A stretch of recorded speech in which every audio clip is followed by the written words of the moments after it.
अखेर लासलगाव इथून दिल्लीकडे कांदा पाठवण्यास सुरुवात होणार आहे. मी आता उभा आहे लासलगावच्या माल धक्क्यावर. आपण बघू शकतात का ही जी 21 डब्याची रेल्वे रॅक आहे, या रॅकमध्ये नाफेड आणि एनसीसीने जो शेतकऱ्यांकडून कांदा खरेदी केला होता तो या रॅकमध्ये भरून तो पाठवला जाणार आहे.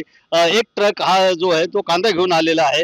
हा कांदा जो आहे तो नाफेडच्या गोडाऊनमध्ये साठवून ठेवलेला होता, एनसीसीएफच्या गोडाऊनमध्ये साठवून ठेवलेला होता आणि आता 50 गोण्या घेऊन हा ट्रक माल धक्क्यावर आलेला आहे. प्रत्येक गोणीमध्ये 40 किलो कांदा आहे.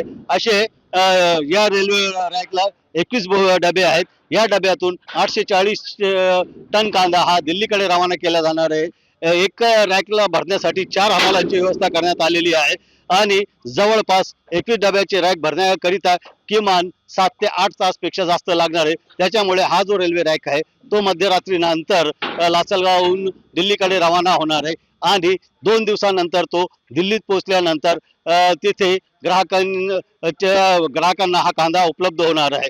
मात्र हा कांदा जर तिकडे कमी दरात गेला तर नाशिक जिल्ह्यातील कांद्याच्या भावात मोठी घसरण होण्याची शक्यता नाकारता येत नाही. त्याच्यामुळे शेतकऱ्यांनी केंद्र सरकारवर नाराजी व्यक्त केलेली आहे आणि केंद्र सरकारने फक्त खाणाऱ्याचाच नव्हे तर पिकवणाऱ्याचाही विचार करावा अशी एकमुखी मागणी शेतकरी वर्ग करत आहे. बबू शेख, न्यूज 18 मराठी, लासलगाव.